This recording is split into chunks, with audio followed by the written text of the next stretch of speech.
Dahil wala kaming overtime ngayong araw na to. Pag out ko ng trabaho at after ko mag-base, lumabas nga ako kasi nakaramdam ako ng gutom para kumain sa labas. At sakto naman ay nagkikrib talaga ako sa Tapaw Beef of Chipay dito sa Taiwan. Kaya dali-dali ako lumabas para maghanap ng kakainan. Ito nga lang din ako kakain sa may malapit sa company namin. Magmumotor nga sana ako kaso naisipan ko na maglakad na lang para ma-exercise naman. Bale dito sa lugar ng company namin, meron ding mga tabing company at dito nga nadaanan ko yung parang overlooking dito at kitang-kita yung buong Taichung. Magmula sa company hanggang dito sa kainan ay 3 minutes lang yung pwede mong lakarin. Kaya naman maya-maya ay dito na agad ako. Buti na lang ay walang tao nakapag-order na din kaagad. 应该那这里啊，这里可以的。嗯100什么？一个大包饼，干什么？对，多少？你就145。你个 meatball sa akin. Yo, sila. At kung mapapansin nyo naman ay naka-jacket ako ng makapal dito. Medyo malamig na kasi dito sa Taiwan. Umpisa na kasi dito ng winter. Pero hindi pa naman ganun kalamig at kayang-kaya pa naman.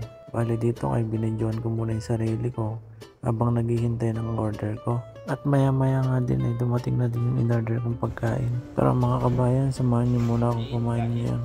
Dito pala sa company namin ay medyo mahina na yung overtime at alternate na lang yung overtime namin. Hindi katulad nung last year pagdating ko ng November ay diretso yung overtime. Bali nag-start na maging mahina yung overtime pagdating ng November. Pero okay lang kahit papano nakakaraos naman din. Mas okay nga din dito sa Taiwan kahit papano nakakaipon naman pa konti-konti. Hindi katulad dyan sa Pinas. Yung tipong pagod ka na nga sa trabaho tapos wala ka pang masyadong naipon kasi sobrang konti ng sahod. Kaya okay lang din na nakapag-decide ako na mag-abroad na lang kahit regular na ako sa trabaho ko. Isa nga din pala akong factory worker dyan sa Pinas. 6 years din ako nagtrabaho at regular na din ako doon. Hindi na din ako nang hinayang na mag-resign. Kahit regular na ako at okay naman yung beneficios. Gusto ko kasi makapag-ipon ako kaagad. Dyan kasi sa Pinas sobrang tagal bago ako makapag-ipon.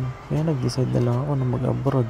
At laking pasalamat ko sa Lord ay okay naman yung company na napuntahan ko. Sa isang taon ko dito sa Taiwan, kahit pa paano nakakaipon naman ng pakonti-konti. At yung pinaka the best doon ay nabibigay ko yung pangailangan ng aking pamilya at hindi na ganun katulad dati. At kahit pa paano nakakaluwag-luwag na din. O paano mga kabayan, hanggang dito lang muna. God bless, Seni.